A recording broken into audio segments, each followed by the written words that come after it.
Hello guys, మనం ఈరోజు fruit salad ఎలా చేసుకుందామో చూసేద్దాం. మనం ఒక బౌల్ తీసుకోవాలి, తర్వాత అందులోకి కొన్ని పాలు తీసుకోవాలి. దాని తర్వాత దాన్ని కొంచెంసేపు బాయిల్ చేయాలన్నమాట. ఒకసారి చూసుకోండి, ఇలా పాలు చిక్కగా అయిన తర్వాత స్టవ్ ఆఫ్ చేసేయాలి. దాన్ని పక్కన పెట్టుకోవాలి చల్లగా అయ్యేంత వరకు.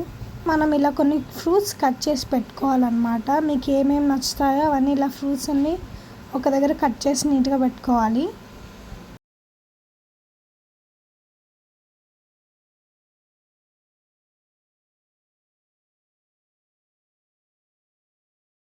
పైన గార్నిష్ కోసం ఇలా చెర్రీ ఫ్రూట్స్ ఇంకేదైనా మీ ఇష్టం వచ్చింది యాడ్ చేసుకోవచ్చు.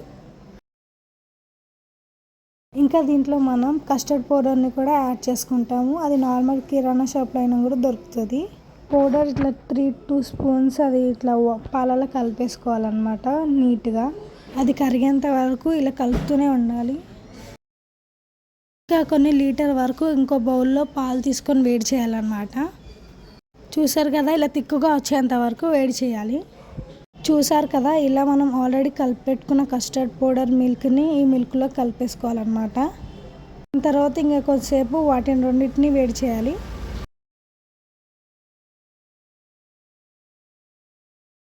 ఇలా కలిసిపోయి థిక్ కన్సిస్టెన్సీ వచ్చే వరకు వేడి చేయాలన్నమాట.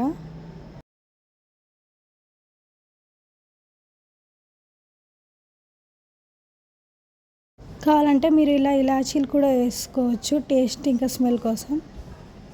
తర్వాత షుగర్ యాడ్ చేసుకోండి మీకు తగినంత. చూస్తున్నారు కదా, ఇలా మీకు నచ్చిన ఫ్రూట్స్ అయితే తీసుకోండి. నేనైతే కొన్ని ఫ్రూట్స్ ఖర్జూర, బాదాం ఇలా అన్నీ మిక్స్ చేసి తీసుకున్నాను అనమాట. వాటిని ఇలా నీట్గా కట్ చేసి సైడ్కి పెట్టేసుకోవాలి. ముందే కట్ చేసి పెట్టుకున్న వాటిని ఇలా మిల్క్లో వేసేయాలన్నమాట, అన్నీ ఒక్కొక్కటి.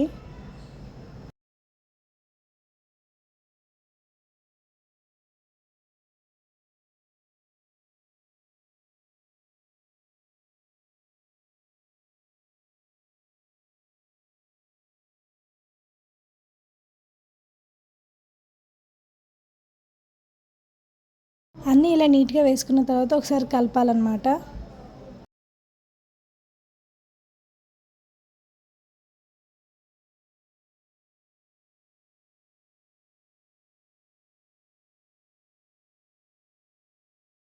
సో మొత్తం ఇలా నీట్గా కలిపేసిన తర్వాత నేనైతే చియా సీడ్స్ ఆల్రెడీ పాలలో నానబెట్టాను అనమాట. అది మీరు ఇట్లా కలిపేసుకోవచ్చు మీకు కావాలనుకుంటే.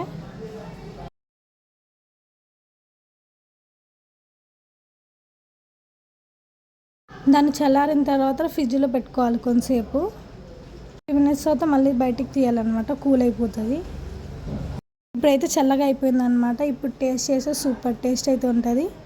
ఇలాగే మీరు కూడా మీ ఇంట్లో కుక్ చేసుకొని తినండి. ఓకే, టేస్ట్ అయితే చాలా బాగుంది అనమాట. So everybody try it. Like and share and subscribe to my official. Thank you.